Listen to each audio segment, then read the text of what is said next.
They told me I wasn't welcome, that I was too poor to join the family reunion. I froze, gripping my phone, my chest tightening as their words echoed. Every laugh I heard from them in that group chat felt like a knife twisting in my gut, but I didn't storm out. I didn't cry. I stayed silent, letting them think they had won. And while they prepared to celebrate without me, I held a secret they could never imagine. By the time they walked through the doors, every assumption they made about me would crumble, and they would realize just how wrong they were. The phone vibrated on my nightstand at exactly 2:07 a.m., dragging me out of a restless sleep. I rubbed my eyes, squinting at the screen. It was Mom, again. I hesitated, knowing exactly what the message would say. An urgent request for money. A subtle accusation about how I wasn't doing enough. My chest tightened, but I opened the message anyway. "Rachel, I need you to cover this. I know you can help. You always do." I took a deep breath, forcing calm into my shaking hands. Of course I would help. I always did. For as long as I could remember, I had placed my family above myself. Birthdays, holidays, emergencies. They all became excuses to sacrifice my own time, money, and energy. I thought that love and loyalty were measured by how much I gave without asking for anything in return.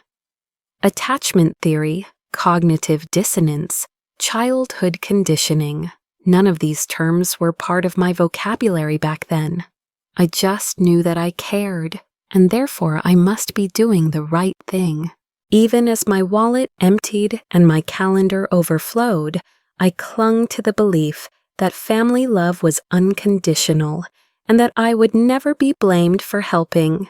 And yet, there was always that twinge of uncertainty, a whisper at the back of my mind, questioning whether my devotion was being taken for granted.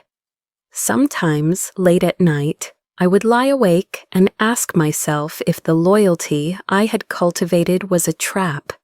Did they genuinely need me, or did they simply exploit my willingness to give? I would shake my head and push the thought away, convincing myself that these fears were unworthy.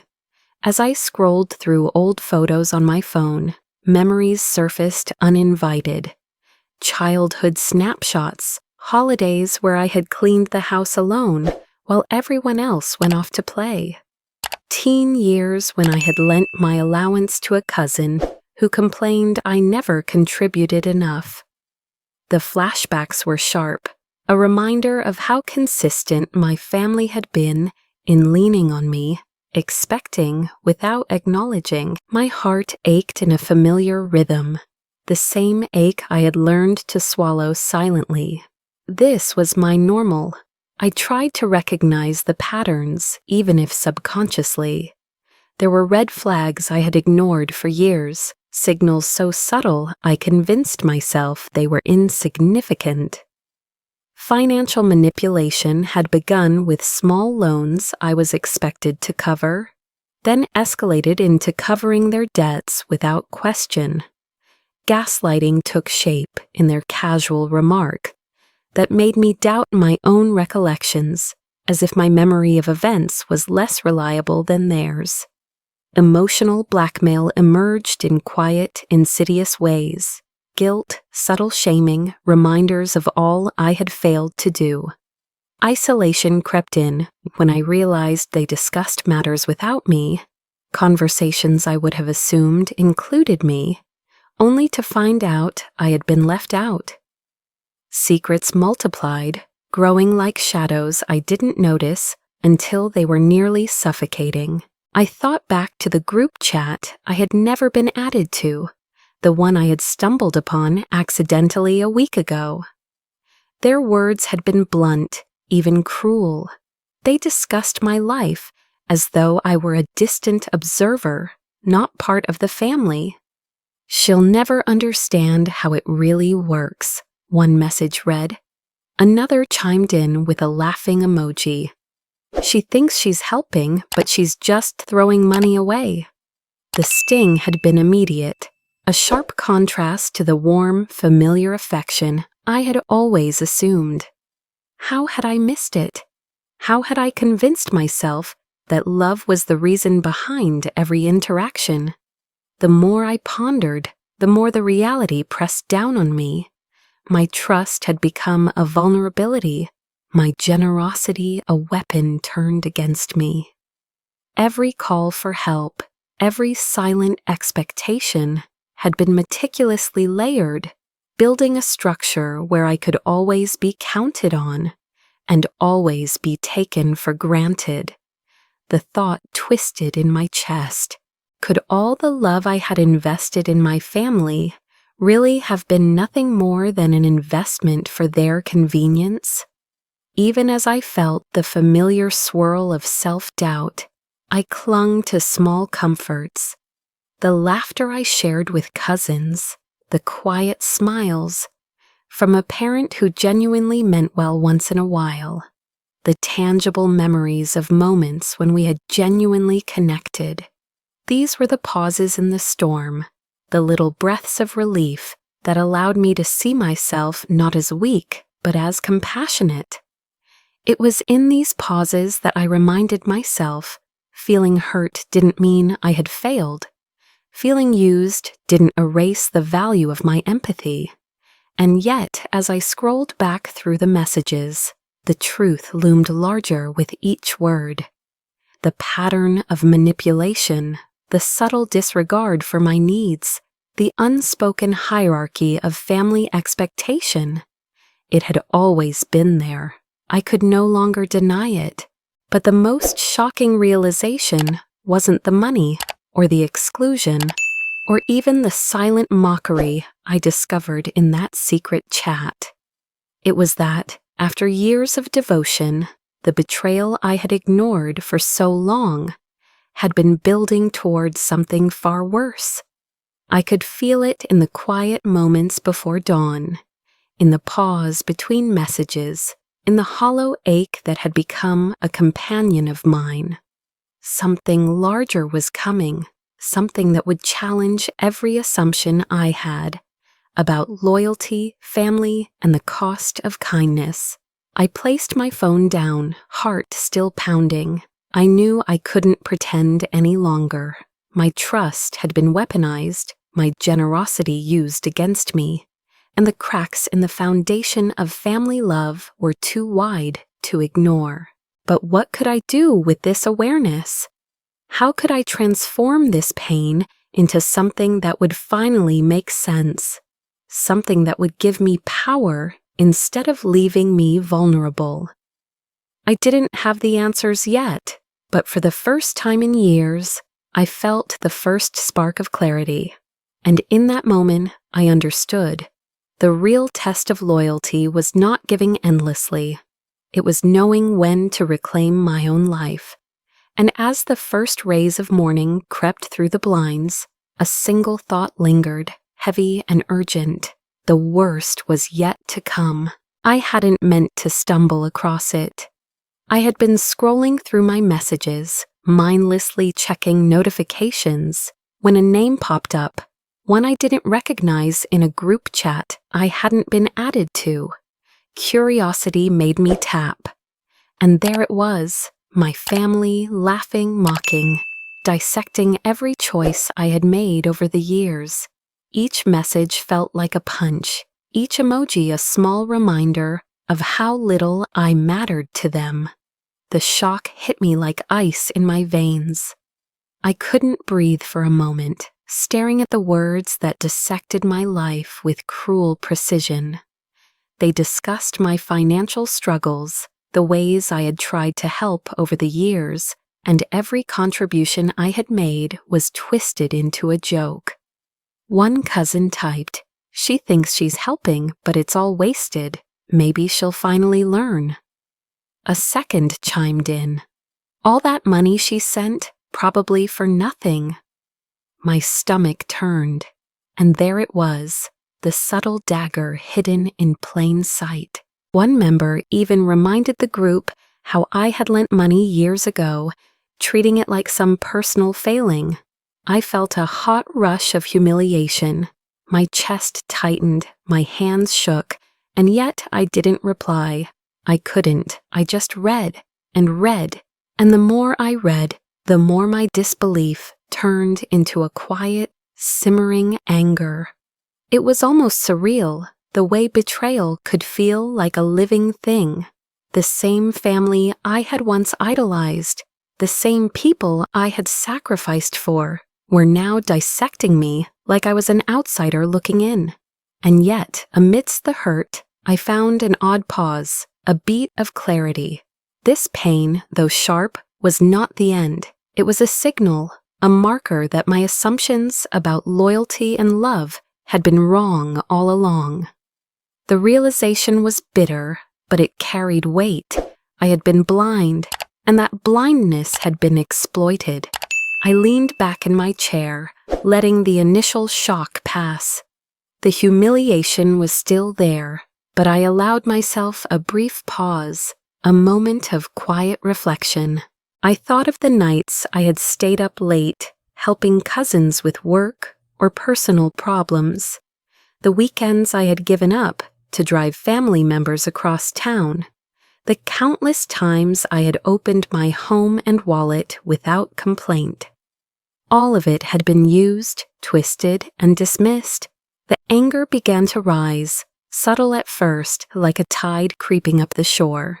But I didn't act on it immediately. I gave myself time to breathe, time to feel, letting the storm of betrayal build without losing control. The more I processed, the clearer it became. This wasn't just a single moment of cruelty. It was a pattern.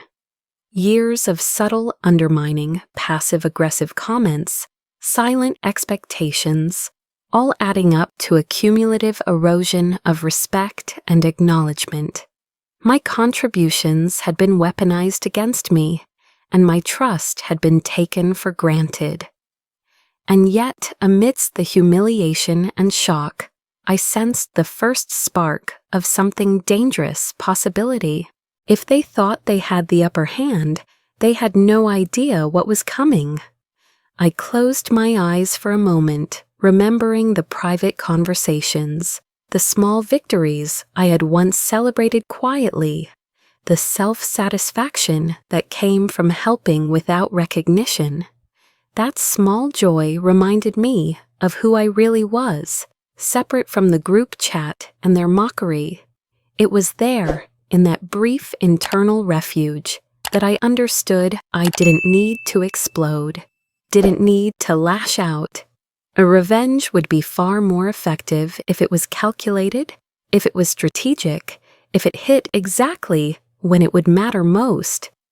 I opened my eyes again and stared at the screen, realizing something I hadn't admitted before. The pain, the shame, the anger, they could all be transformed into power. Not brute power, not obvious retaliation, but a kind of quiet intelligence, a plan that would let me reclaim my agency and finally turn the tables. I began listing in my mind what I would need: evidence, timelines, corroborating details, documentation of every slight, every manipulation, every insult. I had to build my case carefully, and I knew exactly where to start. And then the thought struck me, almost audibly: you've been excluded, humiliated, dismissed. But what if you could control the moment, when they realized they were wrong all along? I smiled faintly, a flicker of calm cutting through the storm. This wasn't about paying them back in anger. It was about reclaiming control, proving to myself that the years of loyalty had not been wasted. I thought about you for a second, the person reading this, because I know you've felt it too. The sting of being overlooked, the quiet heartbreak when those you trust the most turn out to be indifferent or even cruel. Rachel knows that feeling intimately, and she's about to do something that will demand patience, cunning and precision. I want you to notice that she isn't reckless. She doesn't yell or storm out. She is deliberate, aware, and ready. This is a moment of transformation, a pivot point where awareness becomes action. By the time the sun rose, the first outlines of a plan had begun to take shape in my mind. Social media would need monitoring. Conversations would be recorded carefully. Legal advice sought where necessary. Every detail mattered. I would not give in to impulsive anger. That was the mistake of the past. The family may think they have excluded me and humiliated me, but the moment of real reckoning had not arrived yet. And when it did, it would be nothing short of extraordinary. Yet as I laid out these plans, a tiny, uneasy voice whispered in my mind, if this hurt had already cut this deep, what else could be coming? I couldn't know yet, but the tension was electric.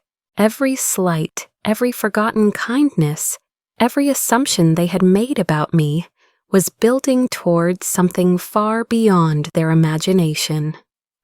I took a deep breath and allowed the weight of it all to settle, not with defeat, but with anticipation. The real turning point was still ahead, and in that still early morning silence, I realized understanding the betrayal was only the first step. The next step, the calculated, deliberate response, would define everything. I wasn't a victim anymore, but the moment to strike had not yet arrived. Patience, precision, and clarity would be my allies. And as the day began, I felt the first stirring of a strategy that would change everything. I started by mapping everything I knew. Every interaction, every expectation, every slight had to be cataloged. I opened my laptop and began logging financial transactions, cross-referencing loans I had given and the times they had been forgotten or dismissed as inconsequential. Every phone call was revisited in my memory, every word carefully noted. I knew I would need a full record, not just of money exchanged, but of behavior patterns, tone, timing, and context. It wasn't just about proving they were wrong. It was about constructing a narrative that left no room for doubt. Recording conversations became a routine, always legal, always discreet. I found myself listening more than speaking, letting voices and words accumulate into evidence. Each piece felt like a brick in a foundation I was building, a structure of truth that could support my future actions. Even as I cataloged, I noticed something I hadn't before. A cousin I had long trusted seemed to subtly steer conversations, deflect accusations, and guide others' opinions in ways that weren't immediately obvious. My stomach sank. Not every ally was what they seemed. Some were flying monkeys, willing participants in the deception that had haunted me for years. The realization added a new layer of caution. I paused, leaning back, and letting my gaze drift to the window. Morning light spilled across the desk, and I allowed myself a moment to breathe, a pause to feel the weight of the past years. I spoke to the quiet audience I imagined, the person who had been following every step of this story, almost like a confidant. Have you ever been surrounded by people who seem to support you, only to discover they've been steering your life for their own purposes? I whispered the question to the empty room, knowing that empathy was as necessary as strategy. Understanding how betrayal felt allowed me to see the full landscape, to anticipate moves I couldn't yet see. Twist upon twist revealed itself as I dug deeper. Documentation of emails and texts uncovered subtle manipulations, times when favors were expected without acknowledgement, moments when my contributions had been reinterpreted as obligations. Patterns emerged that were both infuriating and clarifying. Each detail added precision to my plan. Yet amidst the clarity, I sensed that one critical piece of information was still missing, hidden just beyond my reach. A part of the puzzle, essential to understanding the full scope of their intentions, had yet to surface. I made a mental note, a micro cliffhanger to myself, knowing I would find it before it mattered most. One piece of truth could change everything. Once the evidence was organized, I turned to building my network. I reached out quietly to a few trusted professionals, an attorney familiar with family disputes, a financial advisor who had handled delicate estate matters, and a therapist who could provide guidance on managing the emotional toll of what I was planning. I carefully vetted friends I knew I could trust implicitly, those who had been supportive without judgment for years. Each person was briefed on limited details, enough to lend insight without exposing the strategy. It was a delicate balance. The right amount of information could fortify my plan. Too much could create new risks. Then came the unexpected twist. A member of the community outside my family, someone I had confided in years ago, reached out with information I hadn't considered. A secret that could shift the dynamics completely. At first, I felt the familiar rush of fear, wondering if my carefully laid plans would need to adjust. Then, as the information settled in, I realized it was an opportunity, not a threat. With this new piece, I could anticipate reactions, understand alliances, and position myself with even greater precision. My strategic awareness deepened, and a faint smile tugged at my lips. I sat back in the chair, feeling the subtle thrill of planning, the satisfaction of intelligence gathering, the quiet joy of thinking several steps ahead. And yet, I reminded myself constantly not to let excitement cloud judgment. Every detail mattered.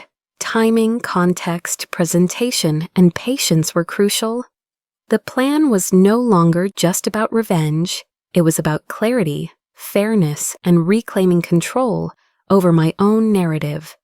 The pieces were forming a mosaic, each tile a deliberate placement of truth, observation, and anticipation. At times, I allowed myself small pauses, brief moments of human reflection. I thought about the laughter I had shared, the love I had invested, and even the pain that had fueled my awareness. These breaks were essential. They reminded me that I was not defined by the betrayal, but by my response to it. I spoke again to the invisible confidant in the room. Imagine what it feels like to finally see the patterns, to know that the next move is yours to control. That's what I feel right now. It was both exhilarating and grounding, a blend of emotional realism and strategic preparation. Finally, the moment of readiness began to crystallize. All evidence organized, allies positioned, new insights absorbed. The plan was cohesive, precise, and adaptive. Every nuance had been considered, every variable accounted for. The final step, I knew, would not be impulsive or loud. It would be deliberate, perfectly timed, and undeniable. And as I closed the laptop, I let myself savor the small victory of preparation. The storm was not yet unleashed, but the stage was set. Every move had been calculated, every angle observed. The quiet anticipation stretched like a taut wire, ready to release at the right instant. And in that moment, I felt the full measure of empowerment for the first time in years. Everything was in place. The evidence was strong. The network was secure.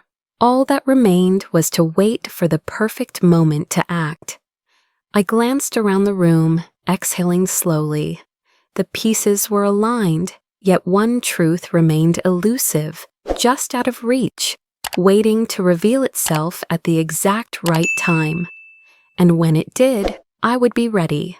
The day had arrived. Months of preparation, hours of meticulous planning, and countless nights of quiet reflection all came down to this single moment. The family reunion, a place where my cousins strutted with unearned confidence and my relatives flaunted their assumed superiority, was the perfect stage.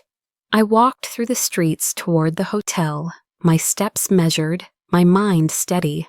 I felt no rush, no urgency to act before it was time. Timing, after all, was everything. As the hotel came into view, I noticed the subtle tension in my chest, not from fear, but anticipation. I had imagined this moment countless times, replaying every detail in my mind, and now reality bent to my narrative. The grand entrance loomed, gold letters catching the sunlight. Whitman Hotel. My name, my achievement, my legacy. The irony was delicious, though I kept my expression calm, unreadable.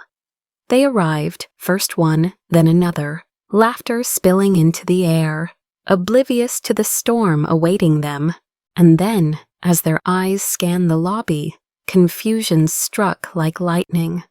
One cousin froze mid-step, mouth slightly open. Another's laughter faltered, replaced by a quiet, incredulous whisper. They hadn't expected this. Not a hotel they could casually enter. Not a name they would instantly recognize. Not a presence so undeniable that their assumptions crumbled in an instant. My heart skipped a beat at their expressions. Not out of malice, but because the tables had turned in a way that was almost too precise to believe. Every step they took into the lobby reflected hesitation, an instinctual recognition that the world as they knew it had shifted. I allowed them to linger in that uncertainty, observing the ripple of panic, the subtle exchange of glances, the silent questioning of what they had overlooked for so long. The micro cliffhanger unfolded naturally. Each movement carried weight, and I felt the familiar surge of satisfaction that came from planning rather than impulse. I maintained calm as they approached the reception, exchanging pleasantries with staff and marveling at the polished interiors, yet their words betrayed a subtle disbelief. I didn't realize, one muttered, trying to mask embarrassment. My silence was deliberate. I didn't need to gloat or explain. The revelation had already hit its mark. Their reactions were predictable yet satisfying. Denial, gaslighting themselves into believing it couldn't be true, muttered justifications, a faint trace of victim playing. I observed quietly, heart steady, letting them work through the initial shock on their own. I took a moment to breathe, closing my eyes briefly, feeling the strength that had been cultivated through months of strategy. This was not cold cruelty. It was deliberate, measured, and intelligent. The pause allowed me to center myself, a micro-pause, to acknowledge my emotions without letting them dictate my actions.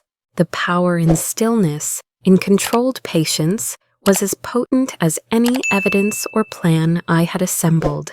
And then, a small twist.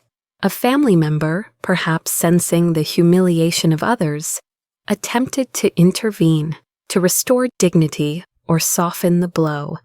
They stepped forward, speaking in hurried, awkward tones, trying to explain, justify, or distract, but their efforts were ineffective. Every gesture, every word fell flat. The foundation had shifted, and nothing they could do would reverse the impact. Their attempt to salvage the situation only highlighted the control I now held. I watched as their confusion deepened, subtle tension twisting their expressions. Some glanced nervously at each other, unsure how to navigate the unfamiliar dynamics, while others tried to maintain composure, failing miserably. Each reaction, each attempt at denial, only served to reinforce the reality of the moment. The reunion they had assumed would celebrate them was now an arena where their assumptions were unraveling. Even amidst this calculated chaos, I allowed myself a moment of quiet empathy. I reminded myself that my goal was not to humiliate beyond measure, but to assert boundaries and reclaim respect. The power was not in breaking them down entirely. It was in demonstrating that manipulation, neglect, and belittlement had consequences. The lesson was clear, unspoken, yet unavoidable. They would leave with a memory they could not ignore. I observed silently as the initial shock transitioned into uneasy conversations, whispered reassessments, and tentative acknowledgement. The micro cliffhanger persisted, subtle but relentless. They could feel the weight of change, the uncertainty of how to proceed, and the undeniable fact that the world had tilted beneath their feet. Every misstep they had made over the years had culminated in this exact, perfectly orchestrated moment. And yet, as I stood there, absorbing the atmosphere of the room, I knew this was not the end.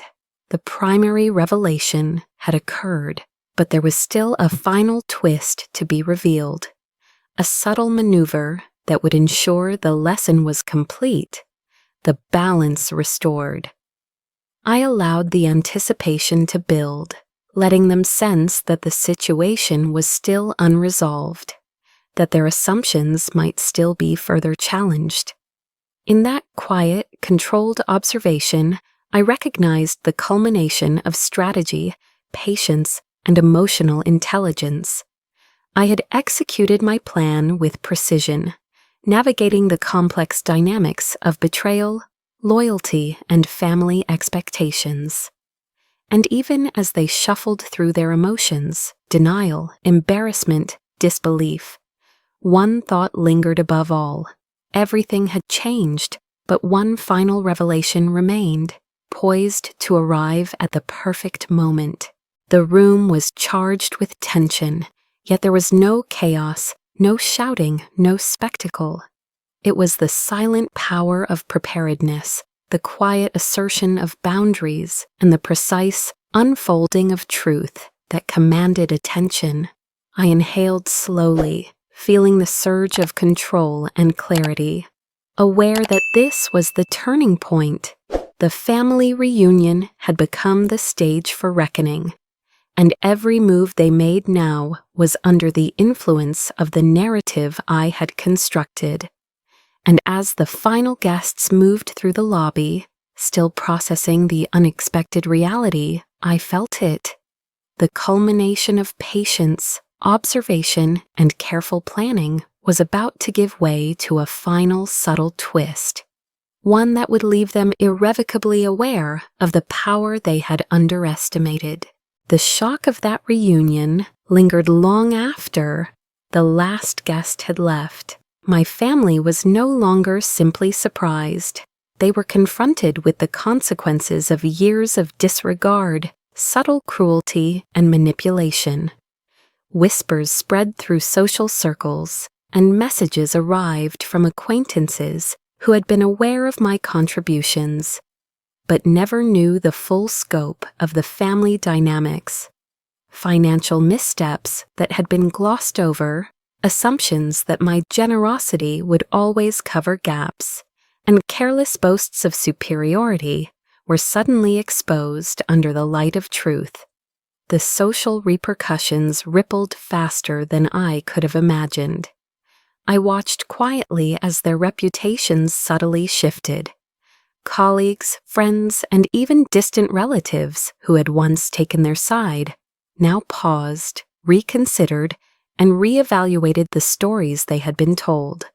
The financial consequences, though not catastrophic, hit their pride hard. Subtle inquiries revealed discrepancies, contracts overlooked, and obligations ignored.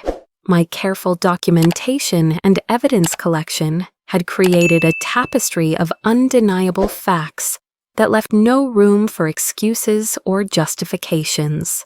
I didn't need to confront them directly. The truth was louder than any words I could have spoken. Then came the twist I hadn't anticipated. A hidden secret emerged from the troves of information I had gathered. A long-buried dispute, something they had thought safely forgotten, was brought to light. The revelation didn't just affect their perception of me. It caused immediate shifts in their interpersonal dynamics, forcing them to confront uncomfortable truths about loyalty, ethics, and the boundaries they had crossed.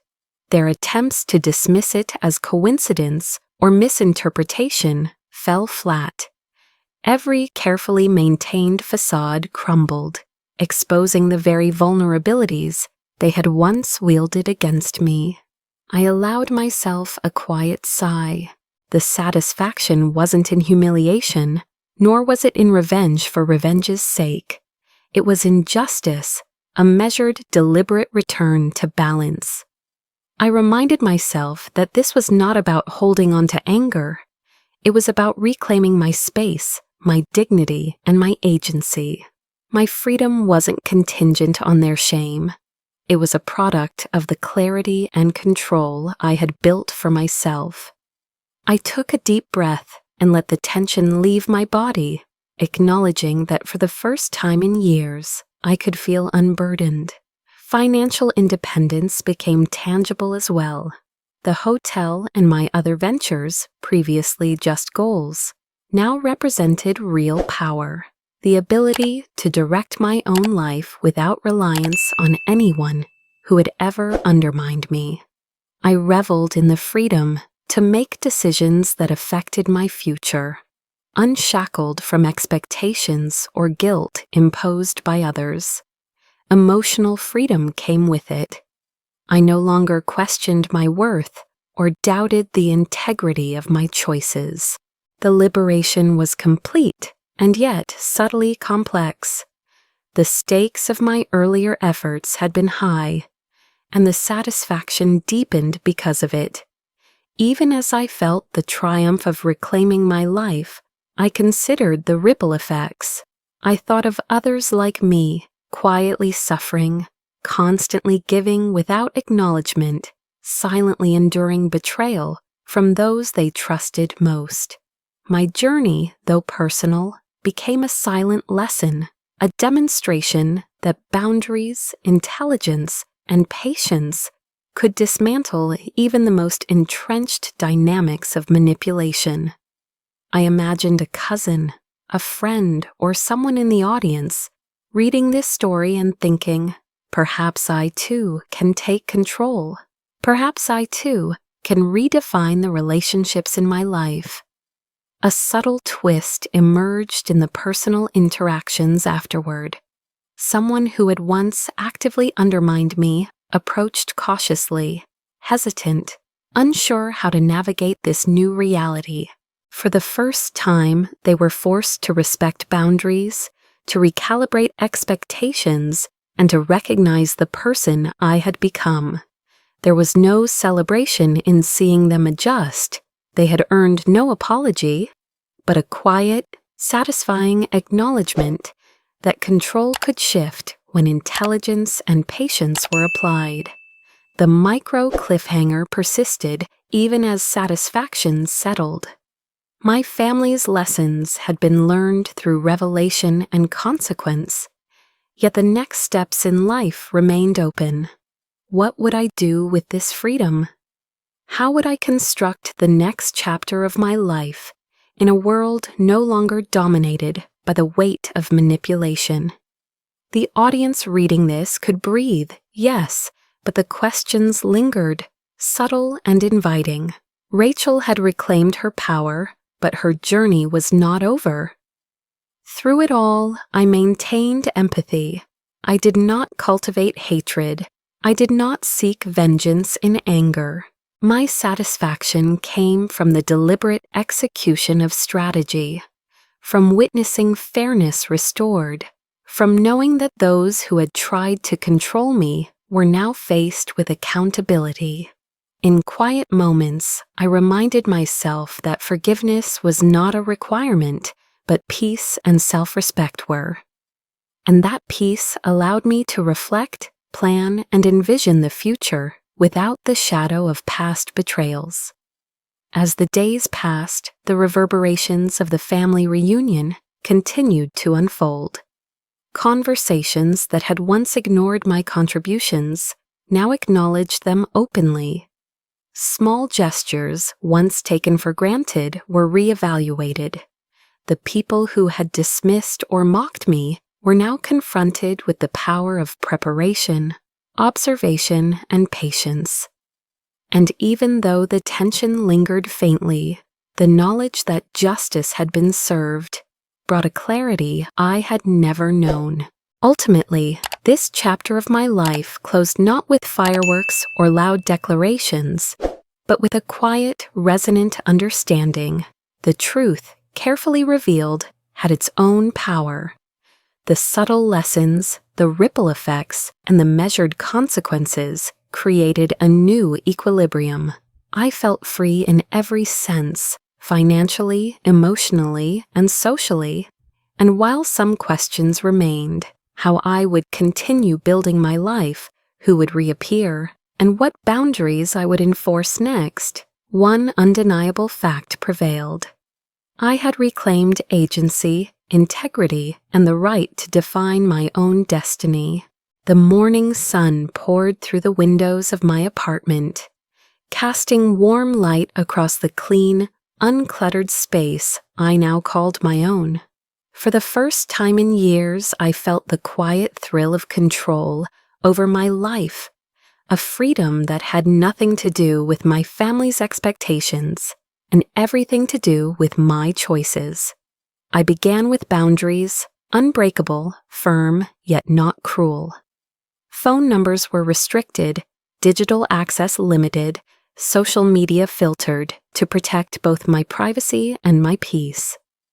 I notified legal counsel of ongoing safeguards, ensuring that any intrusion from the past could be addressed without confrontation. My world had shrunk in proximity to toxicity, but expanded in clarity, and I reveled in the contrast. I took a deep breath and addressed the silent audience, the imagined confidant I had carried through this journey. "You see," I said softly, "it's not about building walls to isolate yourself. It's about creating a space where you can thrive without being poisoned by the expectations or manipulations of others." I paused, letting the weight of my words settle.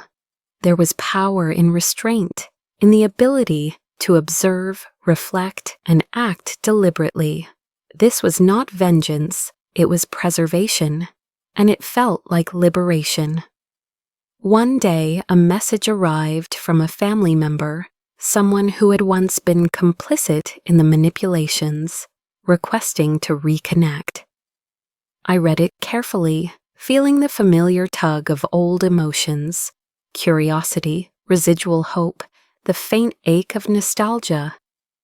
But I allowed myself a pause, a moment to feel and acknowledge those emotions without letting them dictate my actions. I responded thoughtfully, setting clear expectations and boundaries. The choice was mine, not theirs. The subtle twist was that I could engage or not, on my terms, and that alone was a radical act of empowerment.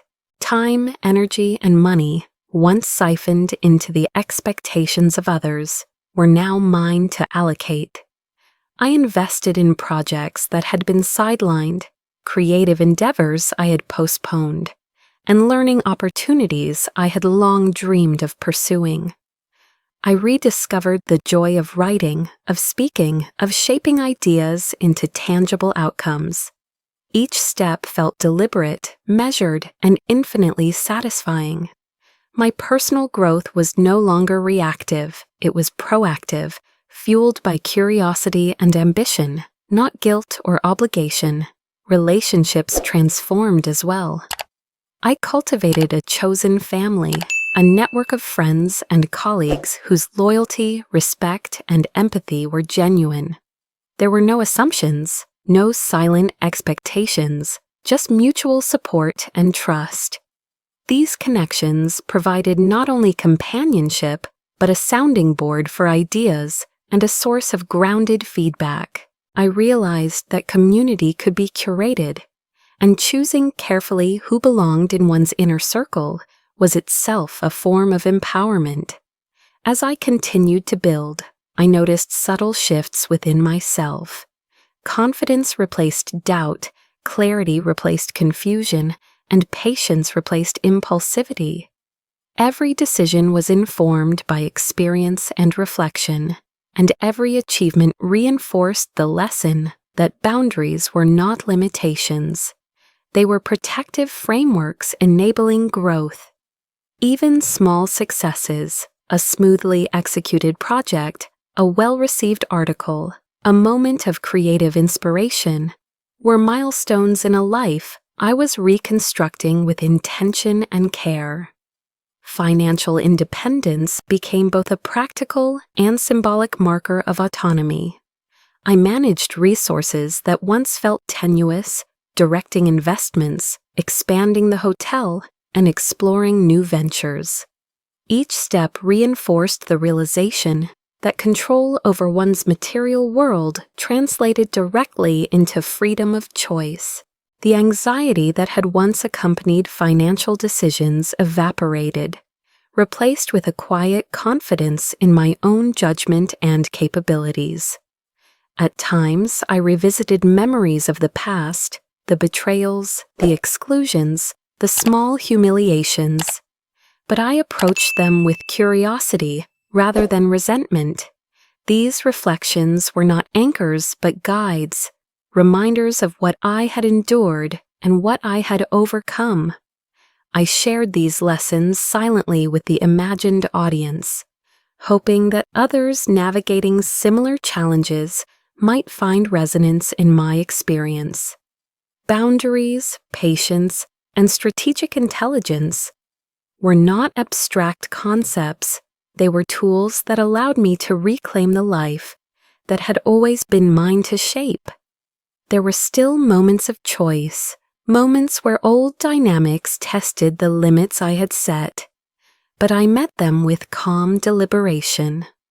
One cousin approached during a family event, expressing tentative goodwill. I acknowledged the gesture politely, setting clear limits and expectations without anger or judgment. The subtle twist was in my agency. I could engage, I could ignore, I could choose entirely for myself. The act of choosing, uncoerced and informed, was more powerful than any confrontation I could have staged. As the months passed, a rhythm settled into my life. Work, creativity, personal growth, and relationships flowed harmoniously, each reinforced by the protective structures I had built. The hotel continued to flourish, serving as a testament to resilience and vision. I thrived not as a reaction to past injustices, but as an affirmation of my own priorities, capabilities, and values. My life had become an ecosystem of empowerment, carefully tended, deliberately structured, and vibrantly alive. In quiet moments, I reflected on the entire journey. The betrayals, the planning, the execution of justice, all had led here, and yet this chapter was not defined by revenge, but by restoration. The subtle, final twist was that while I had demonstrated strength and intelligence, I had preserved my humanity. I was thriving, yes, but with empathy, thoughtfulness, and an awareness of the delicate balance between power and compassion. I had reclaimed my life fully, and in doing so, I had created a future not merely of survival, but of flourishing.